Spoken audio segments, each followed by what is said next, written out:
رات کے 10 بج چکے تھے۔ دبئی کی ایک صنعتی زون میں قائم پرانی فیکٹری کا سائرن بجا تو مزدور آہستہ آہستہ باہر نکلنے لگے۔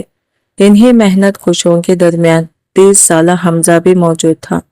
اس کے کپڑوں پر مٹی اور دھول کی تہ جمع ہوئی تھی، ہاتھ مسلسل مشقت کی گواہی دے رہے تھے اور چہرہ دن بھر کی تھکن سے نڈھال دکھائی دیتا تھا، لیکن اس سب کے باوجود اس کی آنکھوں میں سکون کی ایک مدھم سی چمک باقی تھی۔ وہ جانتا تھا کہ آج کی سخت محنت بھی اس نے اپنے گھر والوں کی آسودگی اور بہتر مستقبل کے لیے برداشت کی ہے۔ جب بھی اسے چند لمحوں کی تنہائی میسر آتی، وہ اپنا موبائل نکال کر گھر کی پرانی تصویروں کو دیر تک دیکھتا رہتا۔ ایک تصویر ایسی تھی جسے وہ سب سے زیادہ غور سے دیکھا کرتا تھا۔ اس میں اس کے والد حاجی عبدالرحمن مسکراتے ہوئے بیٹھے تھے اور ان کی چاروں بیٹیاں خوشی سے ان کے گرد جمع تھی۔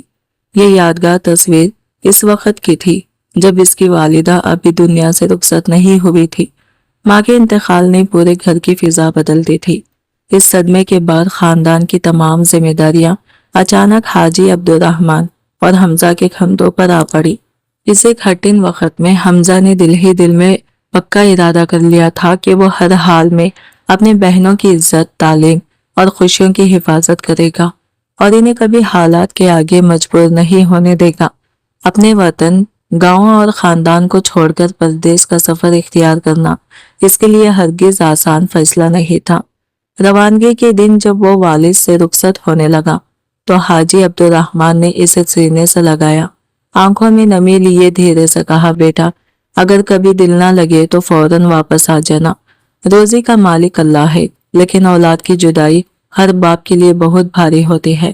ان الفاظ نے حمزہ کے دل پر ایسا نقش چھوڑا کہ آج بھی وہ انہیں یاد کر کے خاموش ہو جاتا تھا۔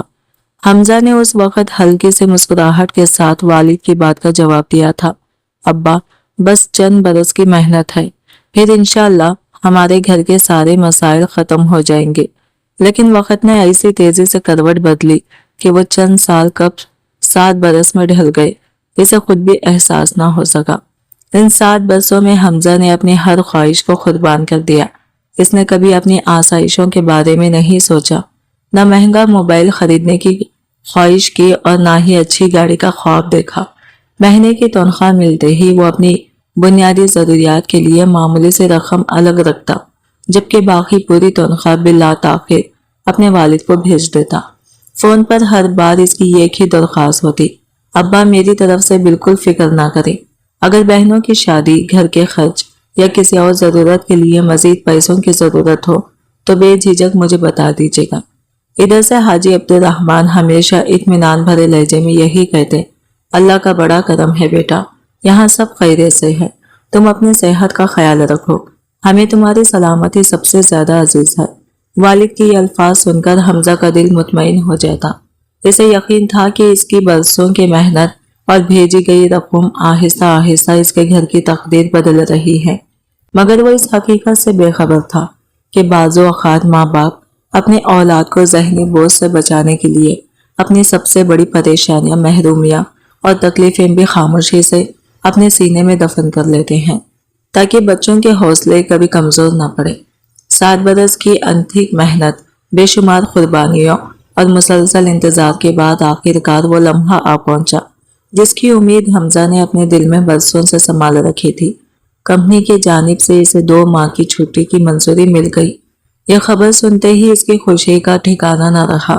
اس نے فیصلہ کیا کہ اس مرتبہ وہ اپنی آمد کی اطلاع گھر پر نہیں دے گا۔ وہ چاہتا تھا کہ اچانک دروازے پر کھڑا ہو کر اپنے والد اور بہنوں کی حیرت اور خوشی سے بھرے چہرے اپنی آنکھوں سے دیکھے، تاکہ یہ لمحہ ہمیشہ کے لیے اس کی یادوں کا حصہ بن جائے۔ روانگی سے پہلے اس نے کئی دن بڑی محبت اور سوچ بچار کے ساتھ خریداری کی۔ حاجی عبدالرحمن کے لیے نفیس کپڑوں کا جوڑا، یہ خوبصورت گھڑی اور نرم و آرام دہ جوتے لیے، جبکہ اپنی بہنوں اور ان کے بچوں کے لیے خوبصورت سوٹ، مختلف کھلونے، مٹھائیاں اور کئی چھوٹے بڑے تحفے خریدے۔ جب وہ اپنا سامان سمیٹ رہا تھا تو اس کے ذہن میں بار بار یہی خیال آ رہا تھا کہ اس کے والد یقیناً لوگوں کو فخر سے بتایا کرتے ہوں گے کہ ان کا بیٹا پردیس میں دن رات محنت کر کے اپنے خاندان کی تقدیر بدلنے میں لگا ہوا ہے۔ کئی گھنٹوں پر محیط سفر کے بعد جب حمزہ اپنے آبائی شہر پہنچا تو سورج غروب ہونے کے قریب تھا اور شام آہستہ آہستہ اپنے سائے پھیلا رہی تھی۔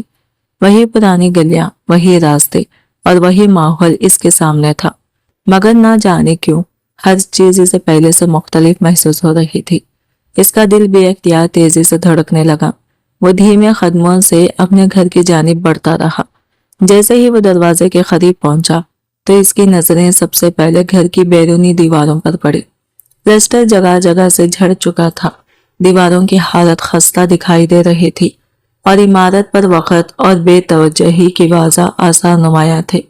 یہ منظر دیکھتے ہی اس کے دل میں ایک انجانی سی بے چینی نے جنم لیا، کیونکہ یہ وہ منظر ہرگز نہیں تھا جس کی اس نے 7 برس تک پردیس میں رہ کر اپنے خوابوں میں تصویر بنائی تھی۔ گھر کا پرانا لکڑی کا دروازہ اب پہلے سے کہیں زیادہ خستہ حال دکھائی دے رہا تھا۔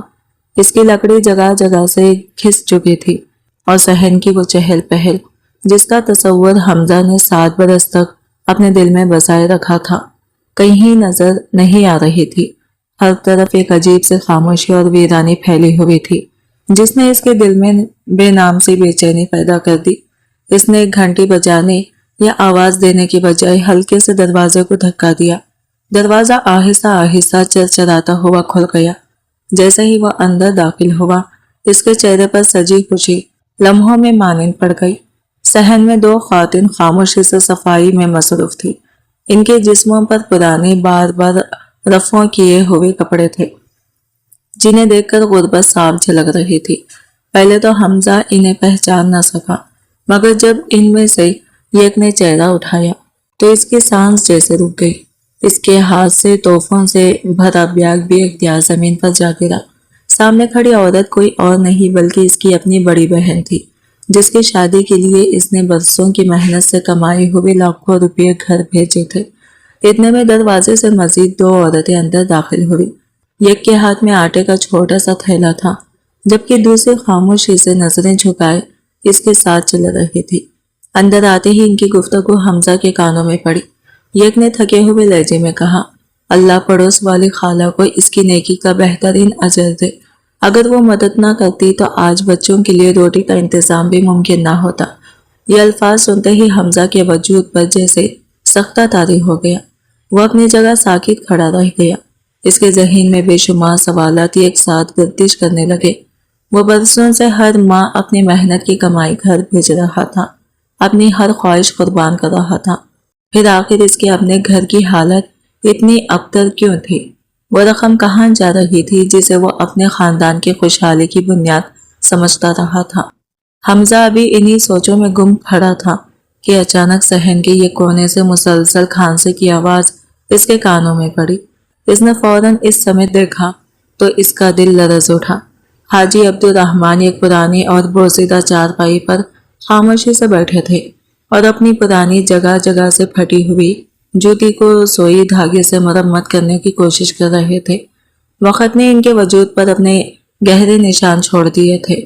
بال مکمل طور پر سفید ہو چکے تھے، چہرے کی جھریاں پہلے سے کہیں زیادہ نمایاں تھی اور مسلسل مشقت و فکر نے ان کے جسم کو کمزور اور جھکا دیا تھا۔ چند لمحوں کے لیے دونوں کی نظریں ایک دوسرے سے ملی۔ حاجی عبدالرحمن کی آنکھوں میں برسوں بعد بیٹے کو سامنے دیکھنے کی بے پناہ خوشی اور اپنائیت جھلک رہی تھی، مگر حمزہ کی نگاہوں میں خوشی کی جگہ بے شمار سوال، شدید حیرانی اور پھر آہستہ آہستہ جنم لیتا غصہ صاف دکھائی دینے لگا۔ ابا!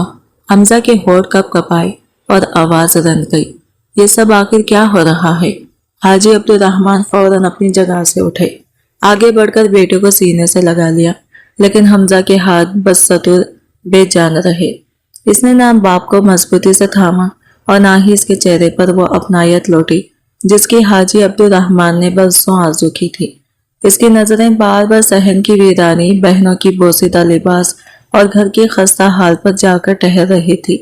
والد نے نرم لہجے میں اسے سمجھانے کی کوشش کی، بیٹا پہلے بیٹھ جاؤ، تم اتنا لمبا سفر طے کر کے آئے ہو، یقیناً بہت تھک گئے ہوں گے، پہلے آرام کر لو، پھر سکون سے بات کریں گے۔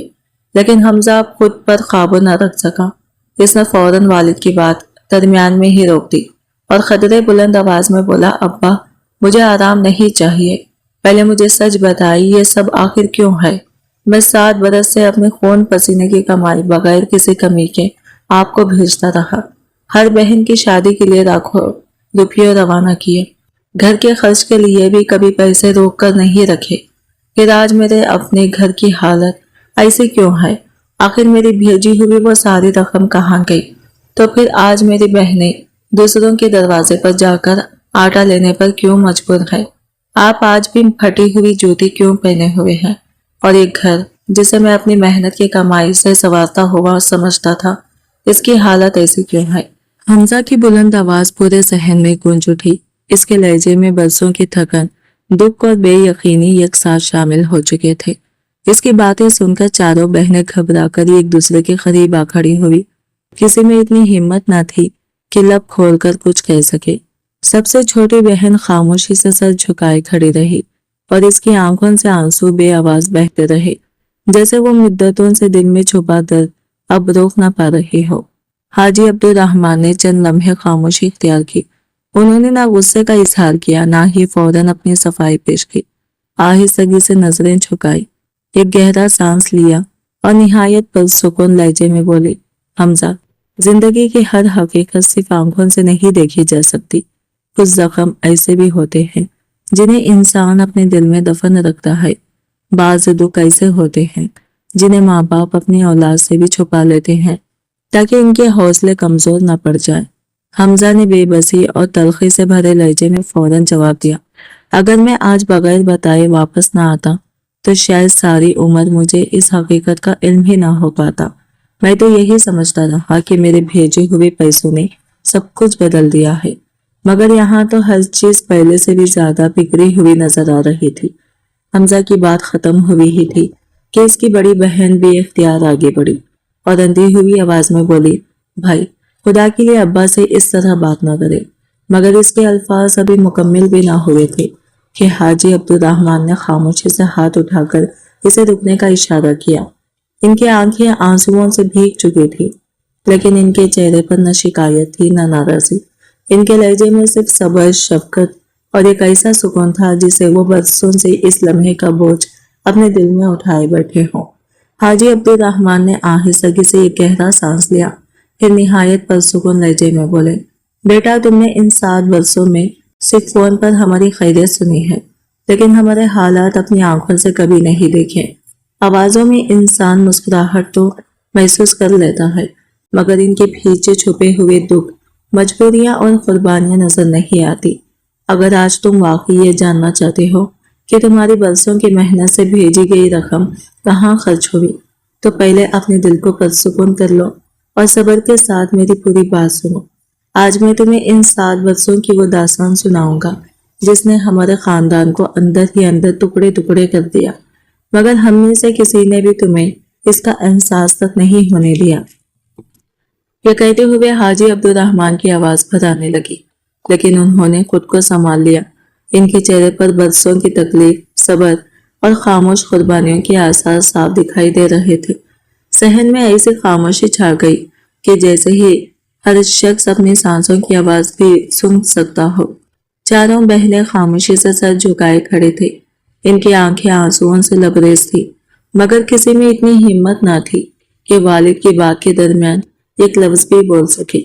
حمزہ پہلے مرتبہ بالکل خاموش ہو گیا۔ اس کے لب بند تھے، مگر دل کے اندر سوالوں، خدشات اور بے چینی کا ایک شدید طوفان اب بھی برپا تھا۔ غصہ اگرچہ پہلے جیسا نہیں رہا تھا، لیکن اس کی جگہ خوف نے لے لی تھی۔ اسے محسوس ہونے لگا کہ شاید وہ حقیقت جسے سننے کے لیے وہ بے چین تھا، اس کی تصور سے کہیں زیادہ دردناک اور قابل برداشت ہونے والی تھی۔ حمزہ خاموشی سے چارپائی پر بیٹھ گیا، مگر اس کے چہرے پر غصہ اب بھی صاف نظر آ رہا تھا۔ چاروں بہنیں ایک طرف سر جھکائے کھڑی تھی۔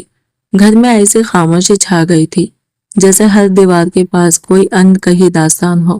حاجی عبدالرحمن نے ایک گہرا سانس لیا اور دھیرے سے بولے، بیٹا تمہیں یاد ہے جب تم نے پہلی بار دبئی سے 2 لاکھ روپے بھیجے تھے؟ انہی پیسوں سے تمہاری بڑی بہن عائشہ کی شادی بہت عزت سے ہوئی تھی۔ ہم سب سمجھ رہے تھے کہ اب ہماری پریشانیاں ختم ہو جائیں گی، مگر اصل آزمائش تو شادی کے چند مہینوں بعد شروع ہوئی۔ انہوں نے نظریں جھکا لی۔ شروع میں عائشہ ہر فون پر یہی کہتی تھی کہ وہ خوش ہے، لیکن وہ ہم سے اپنی تکلیف چھپاتی رہی۔ اس کا شوہر اور سسرال والے ہر چند دن بعد نئی فرمائش لے کر آ جاتے، کبھی موٹر سائیکل مانگتے، کبھی سونا، کبھی نقد رقم۔ عائشہ ہر بار انہیں سمجھاتی کہ اس کے باپ کے پاس کچھ نہیں، اس کا بھائی پردیس میں بڑی مشکل سے کماتا ہے، مگر ان لوگوں کو رحم نہیں آیا۔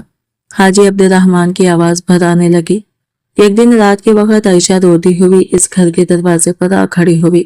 اس کے ہاتھ پر چوٹ کے نشان تھے، ماتھے پر زخم تھا، اور اس کے ساتھ صرف ایک چھوٹا سا بیگ تھا۔ اس نے مجھ سے لپٹ کر صرف اتنا کہا، ابا میں نے بہت کوشش کی، مگر میں اپنی عزت بیچ کر وہ مطالبے پورے نہیں کر سکتی تھی۔ انہوں نے مجھے گھر سے نکال دیا۔ حمزہ کے ہاتھ بھی اختیار کانپنے لگے۔ اس نے حیرت سے بہن کی طرف دیکھا۔ عائشہ نے نظریں جھکا لی۔ اس کی آنکھوں سے خاموشی سے آنسو بہہ رہے تھے۔ حمزہ کو یقین ہی نہیں آ رہا تھا کہ جس بہن کی خوشحال زندگی کے خواب دیکھ کر وہ پردیس میں دن رات محنت کرتا رہا، وہ اتنے عرصے سے اسی گھر میں دکھ سہ رہی تھی اور اسے خبر تک نہ ہوئی۔ حاجی عبد الرحمن نے بات جاری رکھی، میں چاہتا تو اسی وقت تمہیں فون کر دیتا، مگر پھر سوچا تمہیں ہزاروں میل دور اکیلے ہو، اگر تم پریشان ہو جاتی، نوکری چھوڑ کر واپس آ جاتی یا غصے میں کوئی غلط قدم اٹھا لیتی تو پورا گھر مزید مصیبت میں پڑ جاتا۔ اس لیے میں نے عائشہ کو سمجھایا کہ صبر کرو، اللہ ضرور کوئی راستہ نکالے گا۔ میں نے تمہارے بھیجے ہوئے پیسوں میں سے کچھ رقم اس کے علاج، اس کے قانونی معاملات اور اس کی عزت بچانے میں خرچ کی، مگر تمہیں کچھ نہ بتایا۔ یہ سن کر حمزہ کا غصہ آہستہ آہستہ پگھلنے لگا، مگر اس کے دل میں ایک اور سوال پیدا ہوا، اگر صرف عائشہ کے ساتھ یہ سب ہوا تھا تو باقی 3 بہنیں بھی اس حال میں کیوں تھی؟ حمزہ کے لیے سانس لینا بھی مشکل ہو رہا تھا۔ اسے محسوس ہو رہا تھا جیسے 7 سال کی دوری نے اس سے اپنے ہی گھر کی ہر حقیقت چھین لی ہو۔ وہ بڑی بہن عائشہ کو دیکھتا تو اس کے دل میں پچھتاوے کی ایک لہر اٹھتی، لیکن اس کی نظر جیسے ہی باقی بہنوں پر پڑتی، اس کے ذہن میں نئے سوال جنم لینے لگتے۔ آخر ان کی زندگیوں میں بھی ایسا کیا ہوا تھا کہ آج سب ایک ہی چھت کے نیچے اس حال میں رہنے پر مجبور تھی۔ حاجی عبد الرحمن نے پانی کا ایک گھونٹ لیا اور دھیرے سے بولے، بیٹا، عائشہ کے واپس آنے کی صرف 6 ماہ بعد دوسری آزمائش نے ہمارے دروازے پر دستک دے دی۔ تمہاری دوسری بہن مریم کے شوہر کا ٹرک ایک خوفناک حادثے کا شکار ہو گیا۔ وہ کئی مہینے ہاسپٹل میں رہا، مگر جان نہ بچ سکی۔ مریم ایک لمحے میں بیوہ ہو گئی۔ اس کی گود میں 2 چھوٹے بچے تھے، جنہیں شاید ابھی یہ بھی سمجھ نہیں تھی کہ ان کے سر سے باپ کا سایہ اٹھ چکا ہے۔ یہ کہتے کہتے ان کی آواز رند گئی۔ جب مریم اپنے بچوں کو لے کر اس گھر میں واپس آئی تو وہ ہر وقت خاموش رہنے لگی۔ راتوں کو بچے کے سونے کے بعد چپکے سے روتی تھی تاکہ کوئی اس کے آنسو نہ دیکھ سکے۔ میں ایک باپ ہونے کے باوجود اس کی بے بسی دیکھ کر کچھ نہیں کر پاتا تھا۔ حمزہ کی نظریں اپنی دوسری بہن پر جم گئی۔ مریم کے چہرے پر عمر سے پہلے ہی تھکن اور دکھ کے گہرے نشان ابھر آئے تھے۔ وہ اپنے آنسو چھپانے کی ناکام کوشش کر رہی تھی۔ حاجی عبد الرحمن نے بات جاری رکھی، مریم کے شوہر نے علاج کے لیے پہلے ہی قرض لے رکھا تھا۔ قرض دینے والے روز دروازے پر آ کھڑے ہوتے۔ میں نے تمہارے بھیجے ہوئے پیسوں سے وہ قرض بھی اتارا، بچوں کی فیس بھی دی، دواؤں کا خرچ بھی اٹھایا اور کئی مہینے ان سب کا گھر بھی چلایا۔ میں جانتا تھا کہ اگر تمہیں یہ سب بتاؤں گا تو تم خود کو قصوروار سمجھو گے، اس لیے میں نے ہمیشہ فون پر یہی کہا کہ سب خیریت ہے۔ حمزہ نے دونوں ہاتھوں سے اپنا چہرہ ڈھانپ لیا۔ اسے یاد آیا کہ انہی دنوں اس نے ابا سے کئی بار پوچھا تھا، ابا اگر مزید پیسوں کی ضرورت ہو تو بتا دیجیے، اور ہر بار جواب ملا تھا، اللہ کا شکر ہے ہمیں کسی چیز کی کمی نہیں۔ آج اسے پہلی بار احساس ہوا کہ اس کے والد جھوٹ نہیں بول رہے تھے، بلکہ اپنے بیٹے کے دل پر بوجھ نہیں ڈالنا چاہتے تھے۔ مگر حاجی عبد الرحمن کی بات ابھی ختم نہیں ہوئی تھی۔ انہوں نے آہ بھرتے ہوئے کہا، بیٹا اگر مصیبتیں یہی رک جاتی تو شاید آج ہمارا گھر اس حال میں نہ ہوتا۔ ابھی تمہاری 2 اور بہنوں کی آزمائش باقی تھی اور وہ پہلے سے بھی زیادہ کڑی تھی۔ حاجی عبدالرحمان کی آنکھوں سے خاموشی سے آنسو بہنے لگے۔ انہوں نے اپنے کامتے ہوئے ہاتھوں سے آنسو پوچھے اور کچھ لمحے خاموش بیٹھے رہے۔ حمزہ نے پہلی بار محسوس کیا کہ اس کا مضبوط نظر آنے والا باپ حقیقت میں ان 7 برسوں میں اندر ہی اندر ٹوٹ چکا تھا۔ گھر کی ہر دیوار، ہر کونا جیسے اس کی بے بسی کی گواہی دے رہا تھا۔ کچھ دیر بعد انہوں نے آہستہ سے کہنا شروع کیا، مریم کی آزمائش ابھی ختم بھی نہیں ہوئی تھی کہ تمہاری تیسری بہن زینب کے شوہر کا کاروبار اچانک تباہ ہو گیا۔ وہ بہت محنتی آدمی تھا، مگر مسلسل نقصان اٹھانے کے بعد اس پر قرض چڑھ گیا۔ قرض دینے والوں نے دکان پر قبضہ کر لیا، گھر کا سامان بک گیا اور آخر کار وہ لوگ کرائے کا مکان بھی چھوڑنے پر مجبور ہو گئے۔ زینب نے ایک دن مجھے فون کیا اور صرف اتنا کہا، ابا اگر چند دن آپ کے پاس رہ لے تو شاید حالات سنبھل جائے۔ میں کیسے منع کرتا؟ وہ اپنے 3 بچوں کے ساتھ اس گھر میں آ گئی۔ زینب نے سر جھکا لیا۔ اسے وہ دن آج بھی یاد تھا جب اس کے بچے بھوک سے رو رہے تھے اور اس کے پاس انہیں کھلانے کے لیے کچھ نہ تھا۔ وہ کبھی سلائی کرتی، کبھی لوگوں کی کپڑوں پر کڑھائی، مگر اتنی آمدنی نہیں ہوتی تھی کہ گھر کا خرچ چل سکے۔ حاجی عبدالرحمان نے اس کی مدد کے لیے بھی وہی پیسے خرچ کیے جو حمزہ ہر ماہ بھیجتا تھا۔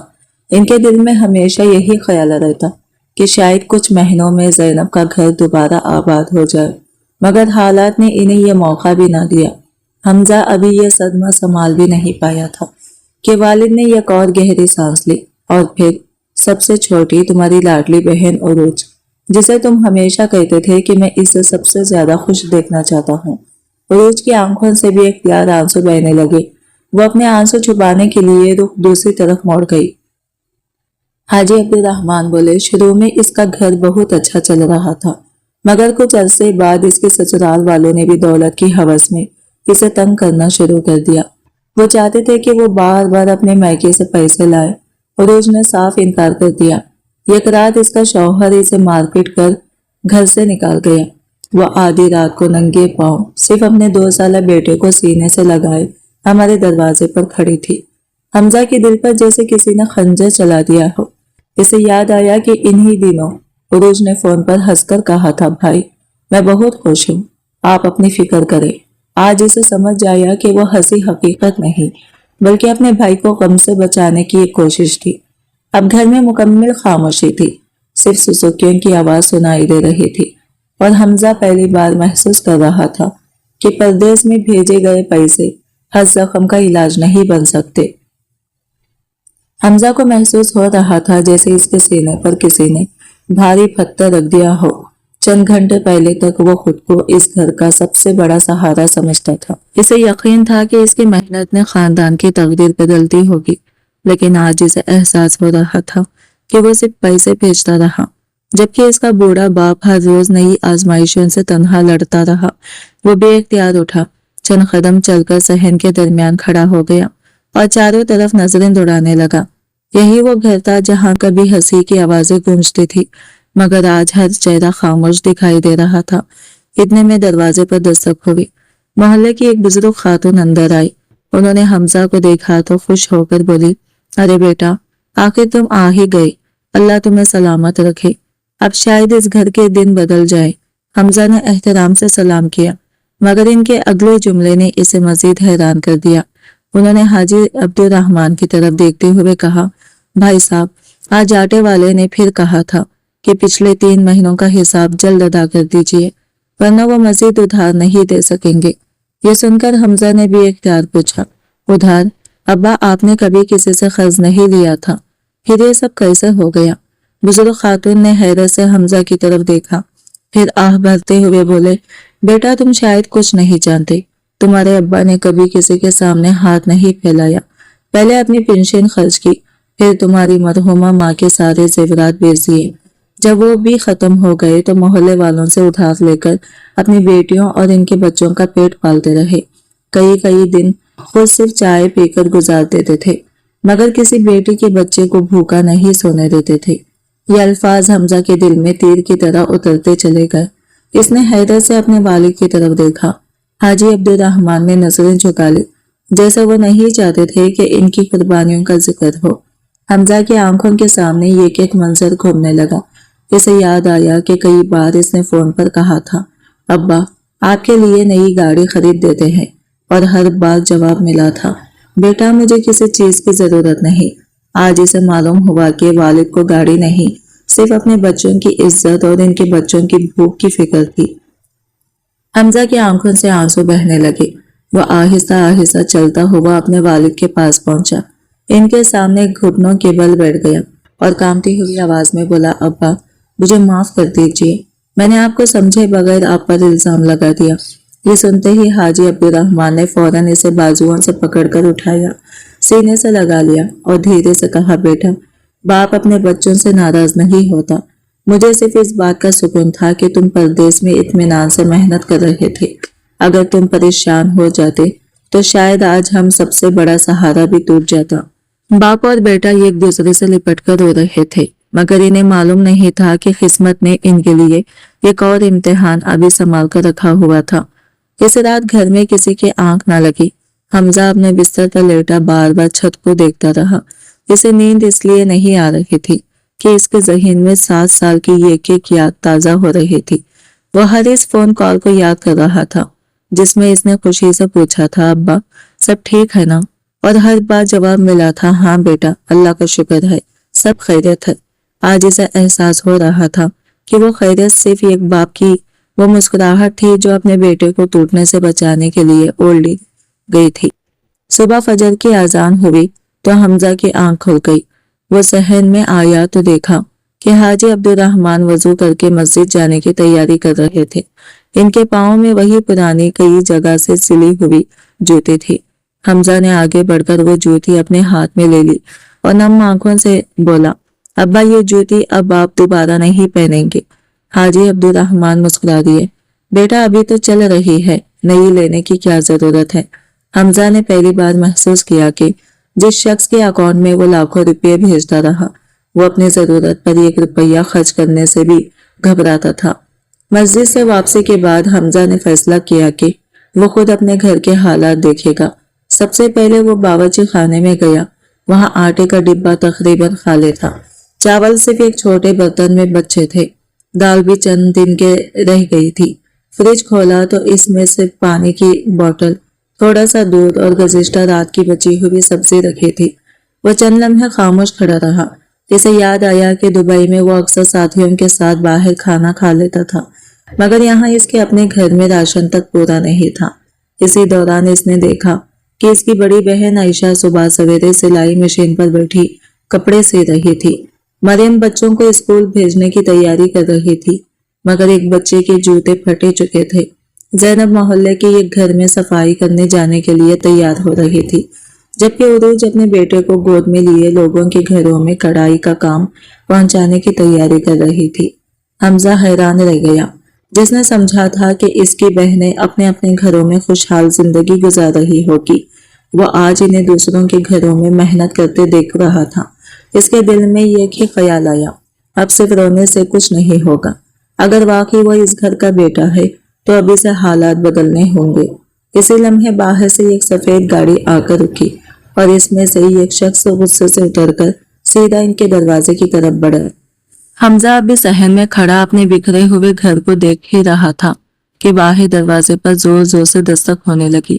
دستک اتنی سخت تھی کہ گھر کے اندر موجود سب لوگ چونک گئے۔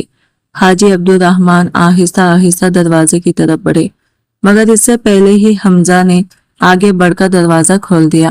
سامنے تقریباً 50 سال کا ایک شخص کھڑا تھا۔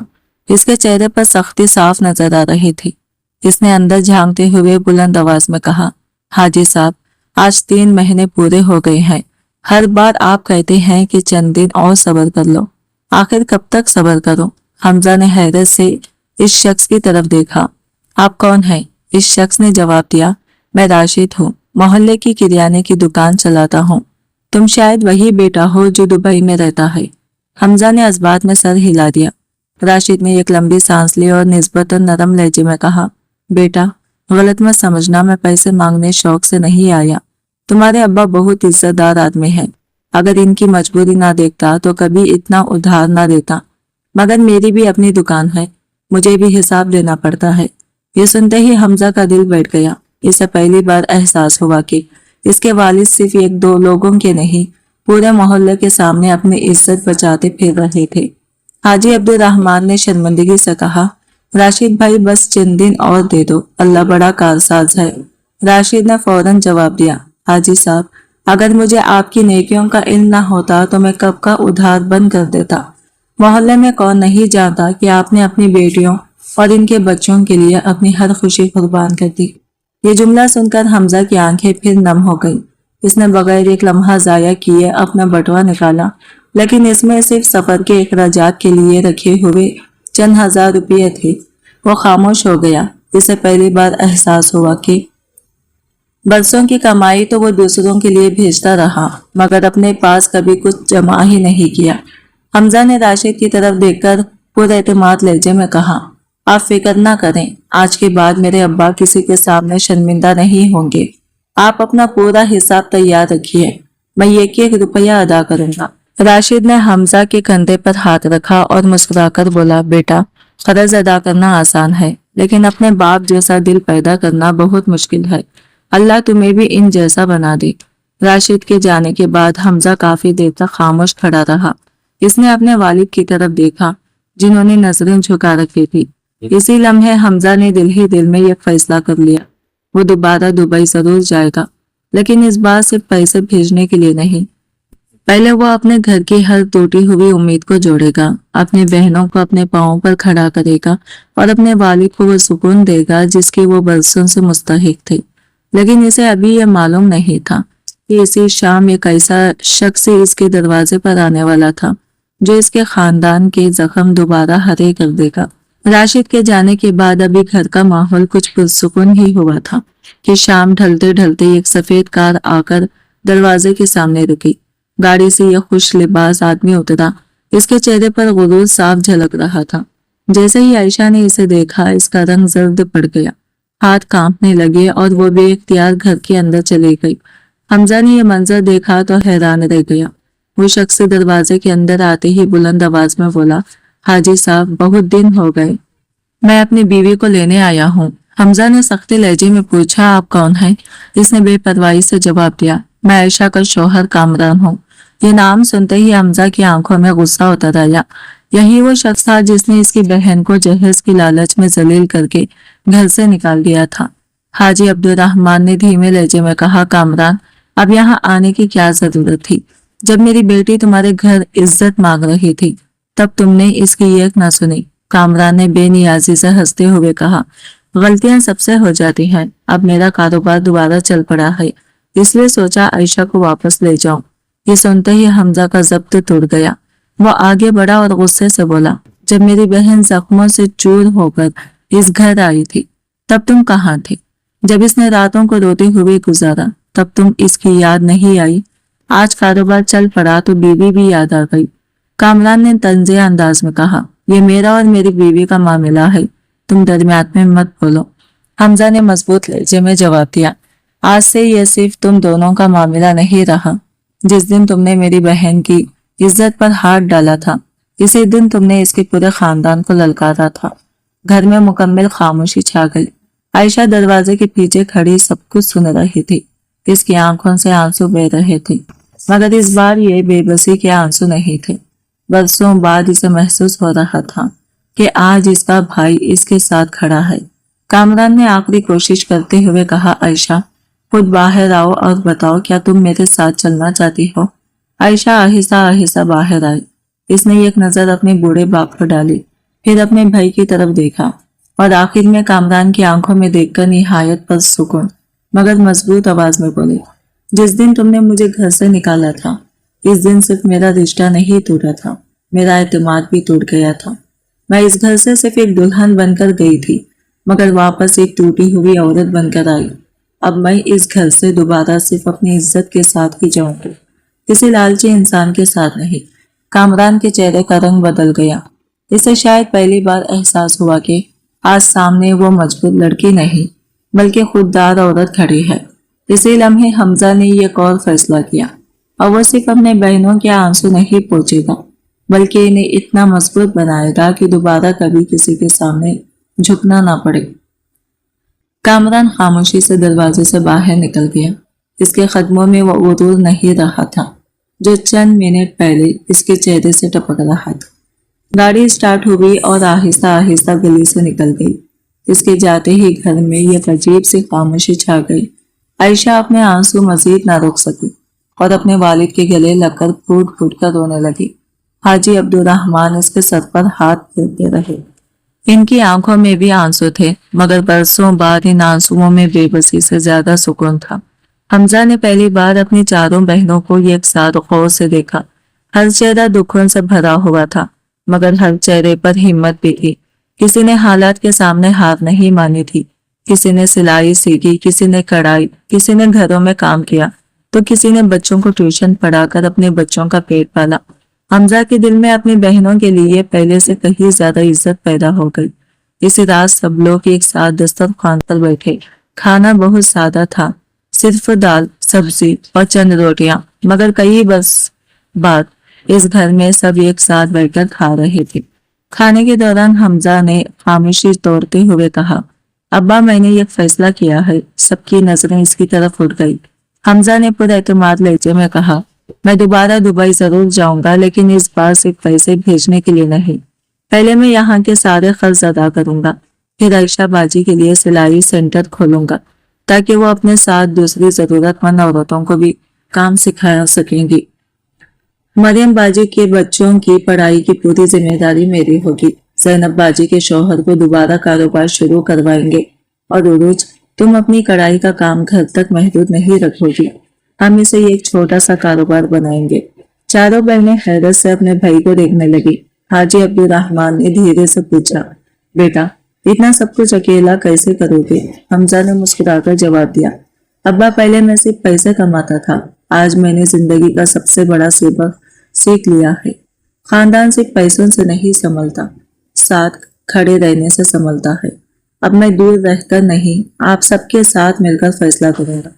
یہ سن کر حاجی عبدالرحمن نے اللہ کا شکر ادا کیا۔ انہیں محسوس ہوا کہ شاید برسوں کی آزمائش کے بعد ان کے گھر میں امید کی پہلی کرن داخل ہوئی ہے، لیکن انہیں معلوم نہیں تھا کہ اصل امتحان ابھی باقی تھا، کیونکہ اگلے ہی دن حمزہ کو ایک ایسی حقیقت کا سامنا ہونے والا تھا جو اس کی اپنی زندگی کا رخ بھی بدل دے گی۔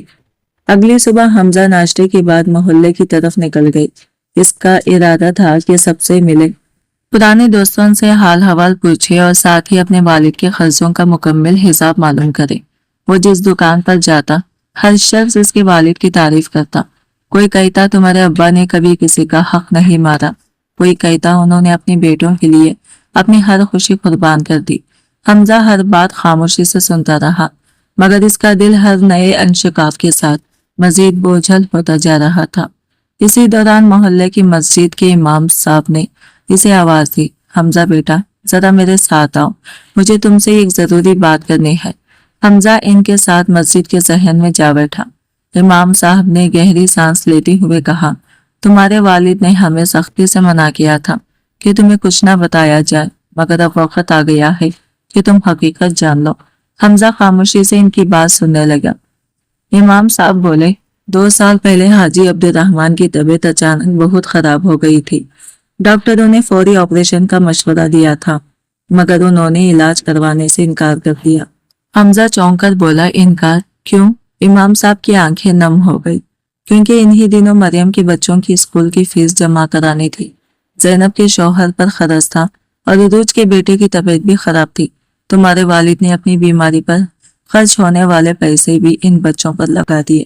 انہوں نے مجھ سے صرف اتنا کہا تھا، اگر میری عمر لکھی ہوگی تو اللہ بچا لے گا، لیکن اگر ان بچوں کی پڑھائی رک گئی تو ان کا مستقبل ختم ہو جائے گا۔